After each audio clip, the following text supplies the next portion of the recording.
In game one, Fnatic did Maokai, Kalista, and Sejuani. We don't think that they can give over both Rumble and the Xayah to Cloud9. Cloud9 has also changed this up. I think this is smart. Just ban out Humanoid more because Humanoid has been the best player on the map, I think, for either team across these two games. So you take away the Azir, you take away the Orion as well. They're going to ban out the Kalista. Sejuani would be their third, but if you ban Sejuani here, it's going to be a first pick Rumble again.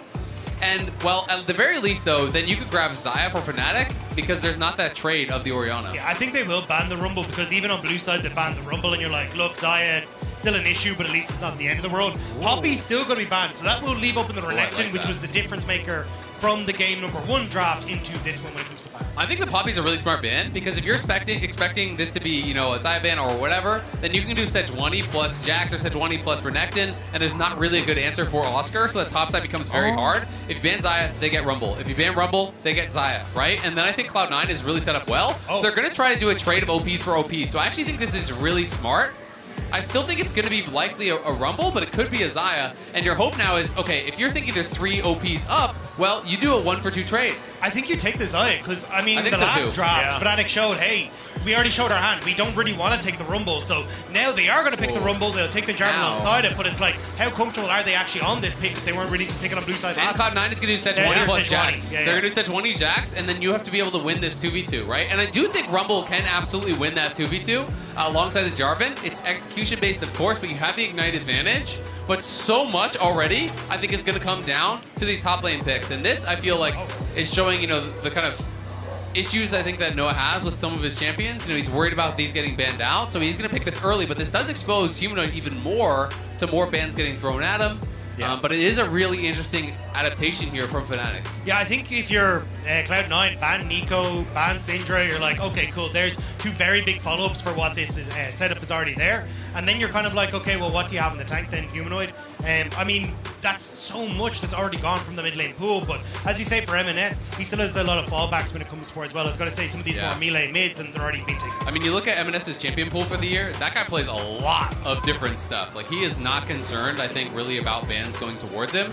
I would consider just throwing bans. Keep throwing more bans towards him. When I ban out the Syndra, just keep throwing bans at him. I think it makes a lot of sense to really try to limit that because, you know, M&S, I think, is comfortable, you know, playing a lot of different stuff. And it's not that Humanoid is not flexible. I think that he is. But Humanoid has just been the best player for Fnatic by far, in my opinion. So I think you limit his power as much as you possibly can in this game. If they leave Syndra up, it feels like you're daring him to pick Syndra, and then you have to give M&S the credit that he has a good answer that he's kind of waiting for with it. And it could just be Cassante again. Certainly could. I really like the Permafrost banning away here, just because Yone does have a lot of extra magic damage, the Akali, obviously, a magic damage assassin, and so now the Sejuani value in the mid lane may not necessarily mirror that of top side. You don't necessarily need to play towards it, but that is going to be the Renata band away from Trimby, so going into his champion pool a little bit deeper, but there's a Nautilus, so he may as well just lock that one away. But that's showcasing that Cloud9 want to go full dive, right? If you're going to pick full dive here and you're worried about that Renata, like the Renata is so good as an answer into this. Of course, you're still getting a really high tier pick here. It is going to be 5th pick for Humanoid. So M&S could go Syndra. What do you think Humanoid would go in that case? That's actually, because I was even looking there, I would like to say something like an Eco or something along those lines, but actually looking, he's only played 1 game all year long on the Nico, and it was a loss. So, and it's not something that I'd usually associate with Humanoid. It would more be like the caps and that kind of stuff that I associate with. So I am curious. I think Nico is perfect in this scenario if the people are looking to dive on you. But I don't know, is the honest answer. Yeah, and I will say, if M&S does go Syndra, then topside is kind of like countered by Merc Shreds. So maybe they're too nervous about that, and then in which case they could go towards like a Jace or something physical damage in that line. Maybe, I think it would probably be the Jace. I mean, Humanoid has been a fantastic Jace, and you've got the AP already there. Then Humanoid just goes Syndra, right? And then I feel like you're feeling pretty darn good because Razork then has good lanes to gank in both mid and top. I feel like Fnatic would have some pretty good positions. This would be much more of like a throwback to M&S when he first came into the LCS. This is a pick that everyone was terrified about him on. It was really considered that must ban. Of course, LeBlanc has been nerfed so many times now, it has been really kind of pushed down. Whoa! This would be interesting. These are just hovers. I think it's going to be Syndra. That's my expectation at least. Yeah, I think the Syndra, but it's still not the best of matchups into the LeBlanc. She can still do enough in that matchup. Double AP soul lanes. Yeah. Silas could be a pick here. Actually, yeah. Yeah. Okay. I like the Silas. Oh, it is makes Alistar, yeah. Yeah, for against the Alistar, LeBlanc can have some push, but she's not really able to shove you out of lane, especially since we've seen a lot of Silases like start Doran's ring, quick reset for Doran's shield as well, and then you're just very difficult to try and push out of lane. So I think in that scenario, you've got access to a ton of great ultimates, and also you're able to play in towards this heavy skirmish, and when C9 dive in on top of you, that's where you can get a lot of value as well. Yeah, I mean, Humanoid definitely is going to have the ability to carry this game. You know, you're on that Silas, you have good jungle pairings, you have the Alistar ult to steal. I think that and the Sejuani are kind of the premier ults that you're really looking for, but mostly just the Alistar. There's a lot of pressure on Cloud9 to play well on the top side, though, because this is very reminiscent of the game that they got blown out against T1, where Zeus actually went with that Rumble, and they went with the Jax answer. They had the Bel'Veth instead of the Sejuani in that one, but that went so bad so fast. Fudge did play the early waves well, but then Blabber got pushed out of his jungle, and all of a sudden, Fudge is getting dove, and it kind of feels like it's GG. I also do feel like for M&S, though, this is also a moment where he can step up and be the carry. Noah has no real safety on that back line. Like, you're with the Rel, what you going to do if a LeBlanc pops over the wall, immediately deletes Noah, and then it's like, cool, we're 4 versus 5, we should be able to snowball this fight out of control. So I definitely think on both sides, mid laners are the ones to watch. The most measured of takes. Yeah, I just wanted a smiley face underneath. It's like, I just don't want violence, guys. Folks seem to have fun. Yeah, it's I hope everyone has fun. Signs. Yeah. Let's just have a good time, everyone. Let's see who has the most good of a time as we hop onto the Rift here for the final game. Blue side's been traded. It's been a victory for both teams. And now we'll see whether Fnatic can fight back against that with a decent draft, or whether C9 can be the ones to take it here as we jump into the Rift for game number 3. Already really calling out to me is the fact that Oscar is playing TP. He is not playing Ignite. So losing points with on the Huni scale. He is going to be playing a much less aggressive. I will say this is more measured. If it goes bad, it's not going to go as bad. And if you don't think that you can win the 2v2 against the Sejuani Jax, this is just the objectively correct choice. But what I will say is your kill pressure is way lower against the Jax in the 1v1. And this does mean if C9 can do well on the top side, get Fudge into a good position, I feel like you can get much more quickly to that point where you can just straight up win out in the side lanes. Yeah, especially when you've already got Humanoid, who in theory in this matchup should be shoved in, opening up M&S to start to look for these roams. So I think Razork is definitely going to have his work cut out here to try and disrupt that Cloud9 play. I think the 3v3 on the top side of the map is where my mind is going to go. That's the whole series, no? It's been the whole series, and that's what I'm looking out for now, as Blabber is going to close in on Humanoid, and he's just going to dash away. Sometimes you just want to abscond from the whole situation, and Silas is pretty good. No. In this case. No, not in this case. That would be a silly choice. Fnatic now going to start off on their blue side. Blabber a little bit more lonely, doing exactly the same thing. And, oh man, I can't help but want the camera to just be in top lane the entire time, just to see who is going to be able to get that early advantage. Like the first-person POV, where they're just like zoomed in on the character. Yeah. Really experience what it's like. First person. Laner. I want to see first-person view. Exactly. Just stick up the health bars. Let's just make it a fighting game. Ready, fight! And we don't quite have Rumble and Jax in the fighting game yet, but maybe they'll get there in the future. Maybe they just haven't told us. Hey, that's true. Maybe we're doing spoilers by accident without actually knowing anything. It's not a spoiler. That's just a beautiful prediction. Hey, there it is. That's all of my can't things get that I've fired for spoiled. predicting something. Yeah, I know that's true. Otherwise, I would have been fired long ago. Same. For things like my Brion predictions and certain Humble Life Esports predictions. Is now Fudge going in onto Oscar and that is going to be a decent trade. Probably the best you can hope for as the Jax at this point in time. Yeah, I mean, Jax in the early levels, you can get the push, and you're trying to look for that bounce. Feels good. Yep. Not as good. No. But you get a two-man pulverize. You're going to walk away from the situation with not very much health bar, feeling great. And then you say your teammate with, where's the follow-up? Yeah. Come on. Yeah, exactly. Guys. Question mark ping him. Yeah. Like, you're good.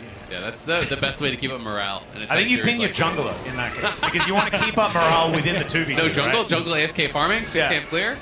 I just hit a two-man pole. Where were you? I will say, though, I like that Sven is now taking that opportunity to actually go in and roam. All right, get that ward down so they can spot out exactly what the plan is from Razork, because they didn't have a huge amount of information. Now Razork on that top side, but the wave's in a terrible spot for Fudge. Yeah, He's going to have to back away. It's bouncing. Honestly, it's totally fine. He should just back up. The wave is going to come to him, so he does not need to walk up. There's no reason for him to ever walk up, and honestly, he should not even be playing that close to that brush. No, the flag is going to come down. That is the E button. and Fudge is going to be A-OK. Yeah, that was honestly pretty well done from Fudge. He's playing right on the range there. If Razork flash for it, he gets knocked up, but I still think you're going to be okay in that situation because he got the E down so early that there's not going to be a lot of follow-up damage. So credit to Fudge, playing that line well. He had the wave bounce, so he was honestly in a totally fine position. MNS going to be having push here in mid. The question is just how much pressure can he keep on? Can he keep Humanoid kind of locked in lane here? And also, how much gold can he get with this first strike? Because I do think it's going to be a lot harder for Humanoid to kind of get value of that, in this melee versus range. Obviously, it scales really, really well. It's not just an early game rune. Of course, it's actually much more of a late game rune. But it does still feel really nice to get those early item completions when you're able to constantly proc it in lane. I mean, you'll see, though, kind of what we were talking about with Humanoid, where he goes back. He started off with the Doran's Shield. You go back at Doran's Ring, so you're not going to run out of mana. And at that stage, you kind of have your Q spam, because you'll have 3 levels in your Q. So you'll be in perfectly fine shape now as Humanoid to just try and manage the early lane state. And try and, as you say, scale to that later point off of 2 items where, honestly, the entirety of Fnatic, apart from Noah, comes alive. Well, chains are going to go slightly wide, and M&S is going to pop the Sigil of Malice. Going to be a decent trade there as Blabber is taking his Gromp on full vision of Fnatic. Yeah, exactly. MNS basically got stopped on his base. Humanoid warded over the wall, interrupted him, so then MNS just went out. And you're just spending your health bar to get a little bit of a trade before you go back to base, and then you TP back. And then he's hoping that he can maybe hold that wave off the turret to deny Humanoid from going back and kind of create that HP advantage that way. We'll see if he's going to be able to get that base timing, though, because MNS got delayed on his base again, which is kind of putting him in this awkward spot where now he has to stay around for another wave. And sometimes you can kind of get awkwardly locked in the lane a lot longer than you would like to be. Yeah, Humanoid not going to find the chain there, decides not to go in as M&S is in a whole host of trouble. There is the Arctic Assault to come through from Blabber, and that is going to get the flash out from Humanoid. Nicely played, but right on the edge there from C9. Right on the edge, but this is brilliant. If you can actually get back, TP back, because now there's no flash, there's no TP on Humanoid, and he's lower on resources here, and it's going to be M&S coming back with both summoners. Well, his flash up, he's going to spend the TP, and a full health bar and mana bar. Yeah, even picking up the blasting one off the back of the Dark Seal, he's going to be doing a lot of damage when he comes back into this lane. And you can see, even though you're picking up the bits and bobs for Humanoid, you are delayed on hitting things like the Lost Chapter, where you can actually start to trade effectively. So M&S is going to be in a great spot. You've already got Sven. We've seen him gank this top side a lot with Blabber, and Oscarinen isn't ready for this. Yeah, there are a lot of people up here as the equalizer comes down. Oscarinen, I think, knows that he's going to struggle in this one, decides to get as much damage onto Fudge as he can, and he's running back towards the enemy turret. There's the permafrost, there's the pulverize, and there goes first blood for Fudge. That's massive for Fudge, and that kind of is a little bit of that ignite, that you're missing, where you can't pressure for that kill, right? So he drops the equalizer, he uses his damage, he doesn't have that total amount of damage that he needs to actually go for a kill, so he just has to look for the run, and now M&S trying to harass Razork here. Getting a bit frustrating, but he's just going to go back to his distortion. Ward goes in, and I think Fnatic should be able to collect this first dragon. I will say, I think it was a little bit greedy from Oscarinen, though, like trying to stay underneath the tower, pressure with the flame spitter when you already have your jungler on bottom side, 0 vision on that top end. Like, there was no reason for you to try and be up that far in lane. You had already crashed it. So, I mean, nice punishment from C9, but Oscarinen should never have been in that position. Exactly, and we saw Fudge in that position earlier in the game, where he played with respect to it. He didn't walk up to the wave. You have to kind of balance it, though. That is one of the problems with Rumble, is that Rumble has to kind of be harassing and be aggressive into this matchup, because if you just form even against the Jax and you play too passive, well, the Jax just kind of outscales you by default. So you have to really walk that line well, and it means that you have to really track the enemy jungler well, track the enemy support well, to know when you are in trouble. Yeah, the real thing is you can use information so much better as the Rumble, but if you don't have it, then it's hard to know exactly when you're supposed to, press your buttons and actually get those leads, because if you don't, like you say, you're just going to sit there and let Jax be Jax.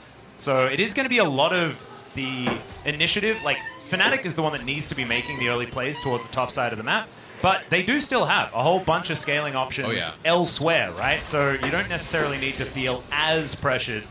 Fudge still should be that win condition for C9 if they need it in the later stages of the game. And he'll be set up really well for success in the side lanes, because if you pick up a bit of MR, who's going to answer the side lane? Humanoid or Oscarinen, right? So you're going to be set up well for that success in the side lane if they want to play heavily towards it. And Blabber just heading right back up there. If Oscar oversteps, this could be another kill. And Blabber could even just go for the wraparound. They have a track on that ward, potentially. So he's just going to be starting up the Herald. You can see Razork coming down. Mid lane is kind of in parity right now, so this is maybe a little bit of a risky take. We'll see, though, if Cloud9's pressure in mid is enough to grab it. Yeah, flag is going to be in there, but it looks like Razork does not want to head over here, understanding that he needs to relinquish control of this top side. And that is going to be C9, getting the first topside objective in trade for the Dragon that Fnatic already picked up. Nothing really in it as far as advantage for either team, though. Just a lot of these micro leads, and of course First Blood going to C9, but anything could still happen in this game. You have to say, though, it's a 1K gold lead, and they haven't dropped their Herald. So I think they're in a pretty good spot, and they're looking for a dive. The two-man pole is going to come through. There's the crash down, but it's the Featherstorm that's going to answer, and Sven is the one that locks down that kill, and now Noah, can he answer back? He's got red-white guns, but Berserker's feeling good, and that is going to be the tanking done so beautifully from Sven as well to make sure the Berserker's all right. They get a plate off the back of it. And that's the power of the Alistar hitting 6. You got that push, you hit level 6 up the wave, and immediately dive. Oh dear, level 7 here for Blabber as the equalizer comes down. C9 can move out of the way of it if they would like to, as now Fudge dives in. Razork is going to go the opposite direction, though. The permafrost not quite in range as Blabber does find it. The fadeaway with the ultimate, and Oscarina just has to let his jungler die. I mean, Razork just went way too far. He gave away a freebie there, as Cloud9 was just instantly disengaging when they saw that Razork shows up, and the equalizer gets dropped, and if you don't have a high-value equalizer, there's no damage there. Berserker looking. Yep, there's a an Alistar in pajamas that was lying on the ground. So something happened there. We'll probably check that one out in a replay. Just Noah answering. And Berserker is just going to look to hold on to this wave. So not the most massive of advantages. I do agree with Azale, though, going back to that top lane play. I mean, you get complete discoordination on the ultimates coming through from Oscarina and Razork, so that's the turnaround that C9 needed. And once you're able to focus down one of these members, you're in a good spot. But we're going to get this play on the bottom side to see exactly what's... Oh, this is actually the initial It's the first one, right? Yeah. Level 6 hit up by the bot lane of C9. You don't have level 6 on Trinity to try and disengage from this. And that ultimate, you get so much value from the Alistar, and I think this is the downside for not trying to play away from Rift Herald. And then here on the top side play, like, that ult is hitting nobody Oscarina. It barely even hits the wave. And then you have Razork who's able to ult in. And then, at that stage, Cloud9, it's an easy turnaround to spend one more. All right, he is probably... Oh, never mind, he gets into the fog of war. The ward goes down. Blabber, can you keep your support alive? And I think he can. Although he may not be able to keep himself alive as the flash is going to whiff. Not able to get over that wall, and now Blabber's just going to have to give up the ghost. Yikes, yikes, yikes, my eyes. That was not it from Blabber, who did a good job actually, you know, warding them away, but then ends up dying for it, and now Berserker's going to lose the wave as well, so that is pretty rough. But Fnatic, you know, moving heavily down towards that bot side, they do get a kill. All I'm saying is that's what happens when Azale talks smack. I'm just saying, you know, it just hits him back straight up. But yeah, I mean, Sven tries to get the ward in the bush. Immediate Trimby already there. Hex flashes out, gets the setup with Humanoid. And a nice roam from Humanoid there to find that opportunity on the bot side, especially with Razork now moving down to clear his bot camps. You've got the numbers advantage. MNS is still in the middle. And this just got a little bit dicey there. And this is that thing where Trimby flipped him away from the wall, and that actually changed the distance that Blabber would have needed. So Blabber, you know, needed to be patient, walk all the way back to the wall. He was against it, so I think he thought because of that position he would have been able to flash out. And I think just didn't catch that he actually got flipped off that wall a little bit there. But a bit of a rough one from Blabber, great roam from Humanoid, and great use of that Sejuani ult to steal that away and get themselves a kill, plus the free flash. So Fnatic in a good spot, but Cloud9 hovering here around that bot side. Yeah, there's the Glacial Prison just going to get thrown away. I really do like Herald. the question mark thrown up by Sven. Not so much the second one. But there is the Herald going to be thrown down. Berserker should be able to get some money from that one as well, as Equalizer comes on down here on this top side. Fudge just trying to get himself out of the way of the situation, and he will be able to do so. The Merc Treads working out here as Noah stun up MNFs just a little bit, and does manage to get his Crescendo, but Distortion, pretty good ability, and that's going to get MNS out of trouble. Blabber not going to get knocked up, but there is the Cataclysm to trap in the Piggy. Sven wants to try and find a way to make this one happen as Noah finds an ultimate. There goes Blabber, and Sven, he doesn't have the Sejuani to keep him alive. A four-man pulverized to celebrate the ending of Sven here in this moment. I mean, Fnatic had just won mid lane off of Noah's play, and then you get Blabber and Sven going, hey, I'm going to wander up the river, and it gives that opportunity for Fnatic to collapse. You don't have the manpower there for Cloud9, and Fnatic find that great pick. Yeah, absolutely. Blabber and Sven getting pretty sloppy in these last couple of minutes here, you know, causing them to lose a fair bit on this bot side. You know, and as soon as that TP came back down towards bot lane from Oscarina, Berserker could never enter, right? Because he'd just be walking into a flank there from the Rumble. It would never be worth the play. As you say, MNS is pushed out. You can't be in the river in that position. Fudge, though, going a little bit aggressive, but has to be respectful because Humanoid is really strong, has those early 2 kills. Yeah, he's ulted as well. Fudge. Fudge could be A dead. bit of There's his no own flash. medicine. Yeah, he decides to dive back in, as we can see. But Humanoid doesn't want it. a little bit too dark on the rest of the map, and so Fudge not going to be baiting him into this one. I like the idea from Cloud9 though. Again, it's like, hey look, we've just lost out on bot side, let's try and rotate members up the top side and see if we can get some good Fudge. Sven's still here and Humanoid doesn't realize it. Yeah, Humanoid going to dive forward. The Everfrost is decent, but the Counter-Strike is a little bit better. Never mind, Pulverize is going to come through, and now Trimby is going to make his way up. There's the flash forward! Finds the crash down onto Sven, and once again, he's a cow with a dream, but this time, he does have his flash, so he gets out alive. The chains from Humanoid were massive there. They locked up Fudge just long enough where Humanoid was able to escape and not get caught. And Sven is caught though. Oh dear, Sven does find a decent pulverize there to try and keep himself alive, but he's not out of the woods just yet. Humanoid was tanking up the turret. Now Blabber's looking for him. The Everfrost is decent, but the Glacial Prison is better. Kingslayer keeps Humanoid alive, and now Razor's looking for Sven, who just headbutts him away. The Cataclysm comes in, and he's walking circles literally around him. And now M&S wants to finish this one up. He's got a Magnet Storm to contend with, but some low health bars on Fnatic means this one is all coming up C9. Humanoid gets himself a Feather Storm in the nick of time, but the Q comes in. Berserker, he really wants this, but it's Blabber that's going to be the one to help lock it down. They do manage to take it. It costs an ult, but C9 will pay that. Fnatic going way too deep on that one. Thought they could kind of style on Cloud9 and ended up going bad for them, but at least they are pushing in mid, they are pushing in bot, so they can maybe get something back here, but it's Fudge coming down to answer. Yeah, and in the lane economy snapshot from MasterCard, you can see bottom side of the map, Noah is actually pretty huge, but it's the top lane once again, and Fudge is going to flash on top of Oscar, and he gets stunned up by the Counter-Strike, but he might be able to get out with that scrap shield, but in comes the cow! There's the taxi forward, but he doesn't have flash, remember, so can't actually get on top of Oscar in him, but they get the flash. That's probably enough. They get the flash, and they get the Herald, and now Humanoid TP down here. Noah on the roam, but Cloud9 should just back it up. They know that their jungler's topside. They did get Herald, so you take this as a win. You traded flashes. You got to just try to back it up.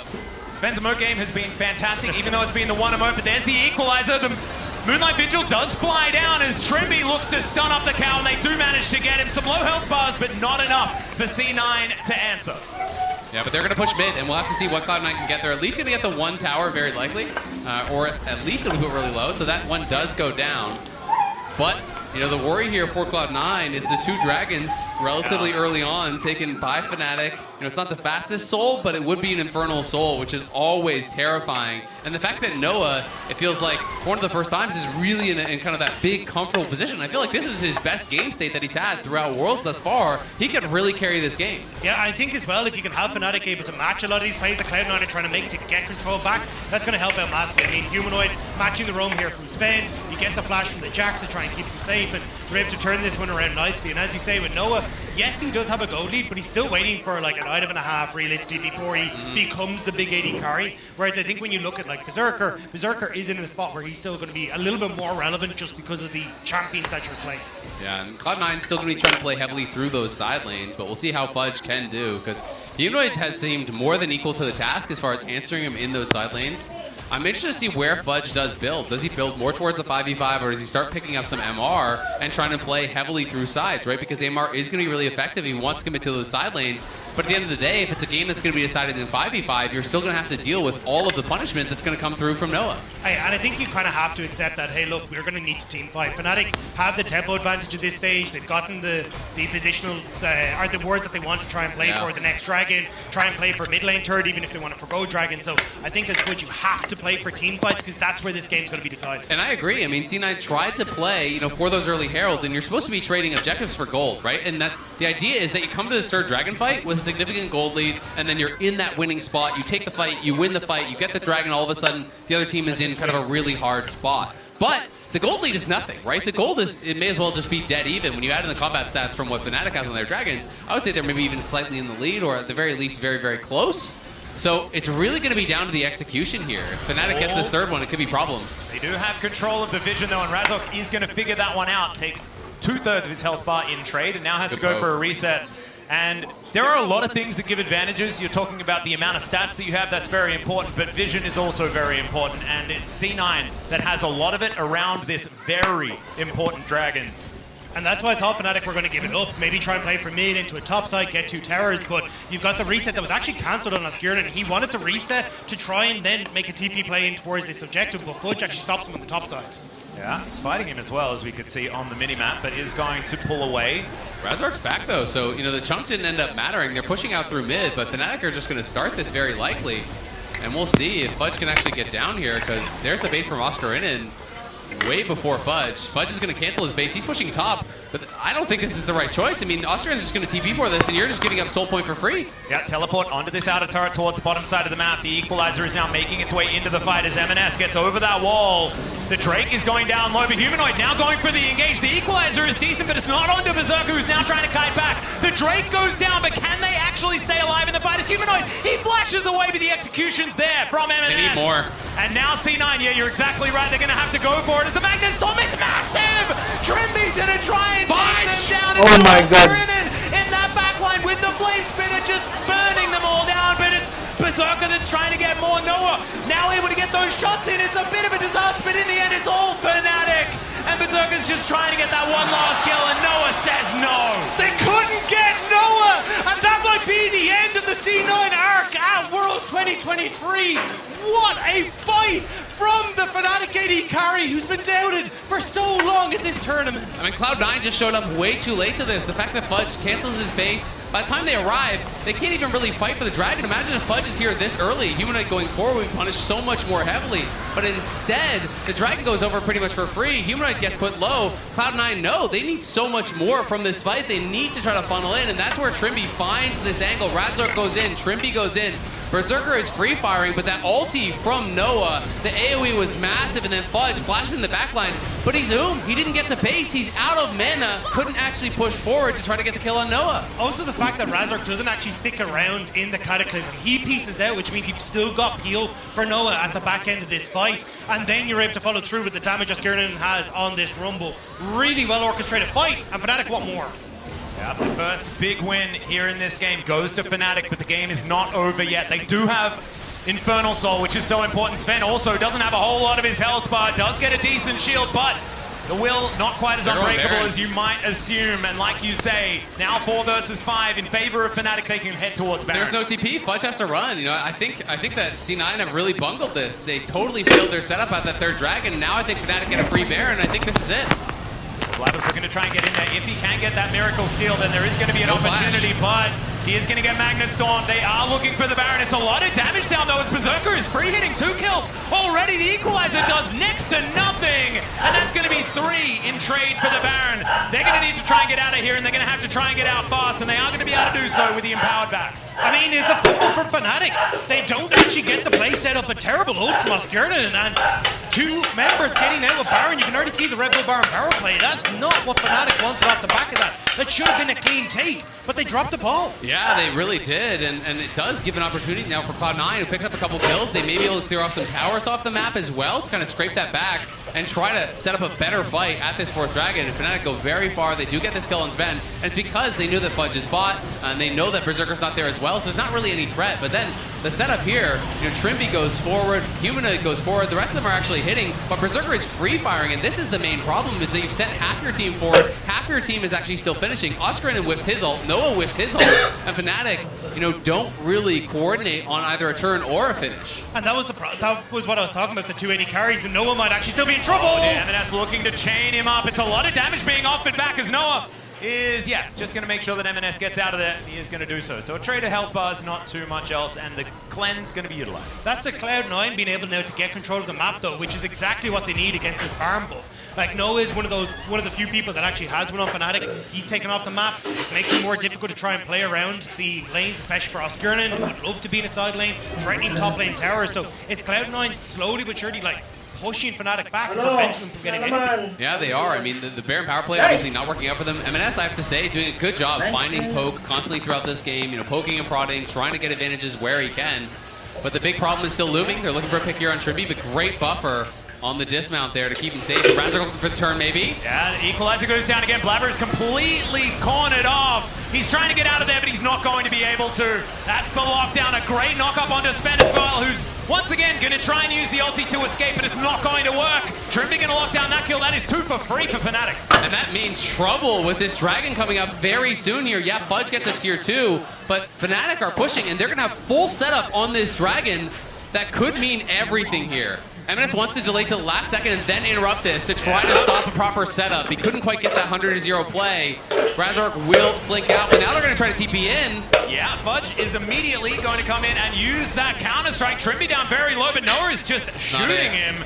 He is going to be able to get himself out of this. So, the teleport comes on forward. Blabber is now back up and alive. We have 16 seconds on this Infernal Drake, and this is do or die for C9. Infernal Soul is very difficult to deal with. They need Fudge back out on the map, though. He's just reset at the same time as Fnatic are all coming in. TP, actually, Fudge is going to stay low sorry. with no ult. Yeah, and I mean, the LeBlanc TP's into the bot side. M&S wants to try and push these waves, so maybe he can play in that dark vision that we have in this bot side jungle of Fnatic. M&S needs to pick off a key member here. I mean, the big hope is Noah. Noah has no cleanse. They have to try to get in on him at 100-0, but Fudge in an awkward spot. He needs to get over this wall.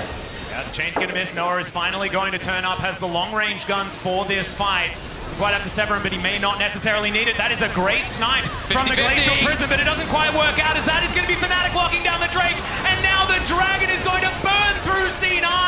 They try to get one back, but it's not going to be enough. Berserker, the cleanse, he just can't cleanse the death, and Noah gets a double in the fight, and Fnatic are rolling over C9 now. They needed Noah, but Cloud9 could not find a way to the backline. Everyone was marking M&S. And with that Fnatic, they get the soul, and they might have just kept themselves alive here. Massive for Fnatic. They're just outplaying in these setups. They've had better setups. Noah is massive. Cloud9 can't get to him.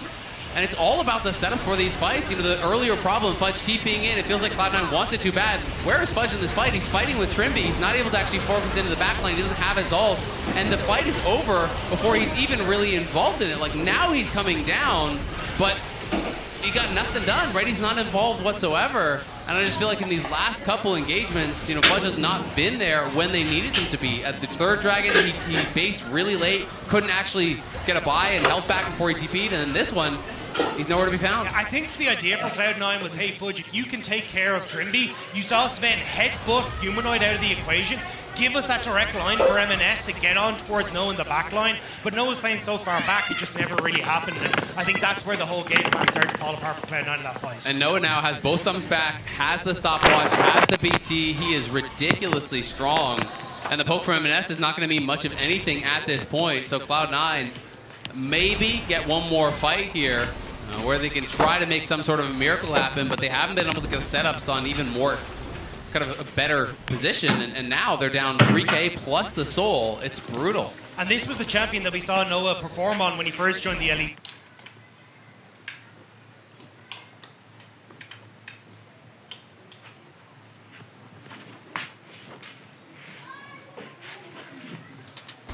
Like, it was basically Aphelios every single game. He got up to a 78 KDA. This was the champion Noah made his name on, and we haven't really got to see him go back to this pick because it slipped out of the meta, but in this game, Noah is showing just why he was so strong on this pick. I mean, this is what Noah was good at, even in the LCK as well. He didn't play all that much, was mainly on Challenger for KT, and it's a large reason why I don't like to talk about the history of Noah, because KT has that air of mystique. You tend to say good things, the opposite tends to be the result. Couldn't have waited until after the game? Well, look, I want to keep it interesting, and honestly, the amount of cursing that's happened on the other side, I'm only evening it out. As Noah now moving towards his mid lane. Yeah, I was going to come back from here. Congratulations, Fnatic. Yeah, I think we should crown them now. If I could put my fingers in my ears right now, I would, okay? It's all right, everybody else can hear. 8-0-7, though, Noah is indeed legendary on his Aphelios. Razork now pushing further forward. Can Fnatic get that Baron set up to make sure that they lock this one down onto 5 members this time, and then just push down freebie, the enemy base? It should just be. Yeah, I don't think Cloud9 are even going to look for it. You can see pings towards that bot lane for Fudge. You're just going to keep pushing this up. They're probably not going to look for anything besides, you know, maybe the Elder. You try to come out and you fight the Elder. You pray that you're able to hold. You pray that you're able to steal an Elder, and then maybe kind of steal this game away.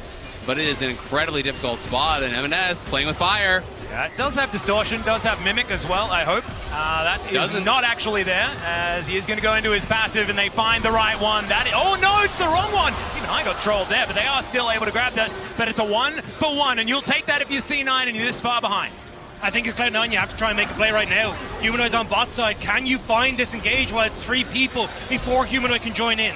Flabber's looking. Yeah, Yeah, they do finally see him, but is it too late? That's the question. They have to lock down Noah if they want to get anything done as Fudge already down a few.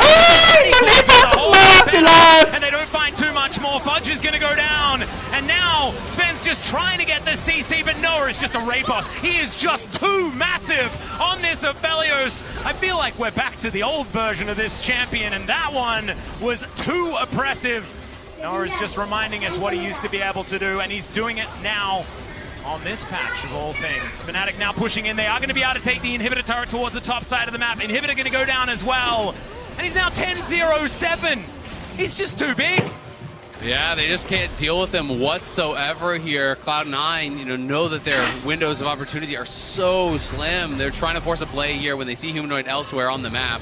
We're seeing if he can split up one of the recalls, maybe make something happen here. They might be able to chase down Oscar. Yeah, MNS, can he actually land the chains to help lock down this Rumble? Or can he keep himself alive before the Rumble kills him is the question. MNS is now just one more tick of that Flame Spitter, and I think he would have died. Blabber's going to be able to lock it down because he's more durable. And they do manage to get a kill off the back end just before the death cap comes in. Yeah, I mean, still though, you're going to be in a position here as Fnatic where you can get vision down for this Elder Dragon that's going to come up. You need to reset now as Blabber and MNS, and unless you really want to commit a TP from MNS back onto the field to contest this 4 versus 5, you're not really in a position to do so, and even then you wouldn't have Blabber in a position where he can follow up, so it feels like maybe Sven trying to play off of a lack of vision here for Fnatic, find that big ult or big knock-up that can try and turn this game. Exactly. I think Sven is just going to kind of risk it. He's just going to wait here for the Elder, and it's just going to be in for the long haul, and he's going to hope that they don't know that he's out on the map.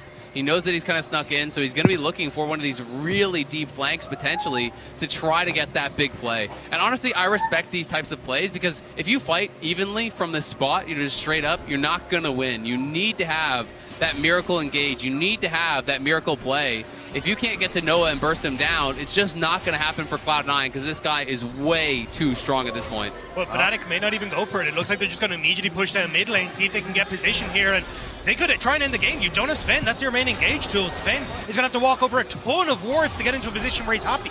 He doesn't want to give this one up, though, because he spent so much time avoiding all of this vision. He is still channeling the back as C9 look to try and defend, but every auto Noah throws into this turret is a dangerous one. The Baron's expired, so he knows that they're going to come over towards that Elder Humanoid. now. He finds the Glacial Prison that he stole away, and Oscar Innan's the one that finishes off the kill on MNS, and all the while, Sven is biding his time, waiting for his opportunity. There's pings down. I think they know that Sven's missing. Yeah. They didn't see him underneath the tower. They're expecting the cow to be somewhere, so the cow has to back away. Fnatic get the pick off a Humanoid, and they'll get the Elder Dragon.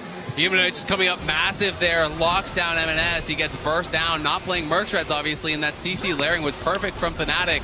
They're able to kill him off before he can jump to safety, and now Elder plus the Soul, Fnatic marching down mid, and you have to think Cloud9's time in this tournament is over. Yeah, that is going to be the flash away from Sven, so won't have that up and available. Hex Flash going to be there, but I don't think it's going to help them as the second inhibitor turret is going to bite the dust. The inhibitor following suit very quickly, and now Fnatic, I don't think they need a Baron. They've got the Elder buff as now Fudge is diving in, gets a decent stun, but he can't get on top of Noah. He has to go golden as Razok is battling 3 people under these turrets, and the Jax is going to be dealt with. Blabber might be able to get one against his opposite number, but the rest of Fnatic are bearing down on them. It's a double kill for Oscar. It's Blabber on the bounce, and Noah is just trying to bully them to get them away from these Nexus turrets. Blabber gets in there, but Noah's got a stopwatch. He's going to break that one onto the ground, and Noah will fall. But I don't know whether it's going to be enough. They're holding for now, though. It's back towards the turret. Blabber's trying to keep this one at bay, but there are just super minions everywhere. Okay, Humanoid throws out the chains there. The last Nexus turret, Humanoid. The game here on now. He's so close to execution. And there it is. The burn's going to come through Sven. Not going to make this one happen. As the Nexus will be taken down from the man with everything in this game. Humanoid was just gigantic. Humanoid trying desperately over the course of this series to keep Fnatic, keep Fnatic in world, keep Cloud9 at arm's length. And when it comes down to it, the Silas pick comes up clutch for Fnatic. They managed to pick up the win. Absolutely impressive stuff here from Fnatic, falling down in game number 1, having the poise to collect themselves, battling back in game number 2, battling back in game number 3, and credit to Noah. You know, I was looking at him as potentially that weakness for Fnatic, somewhere that Cloud9 could have the advantage. In game number 3, he was incredible for Fnatic. They couldn't get to him. He team fought amazingly well, humanoid across all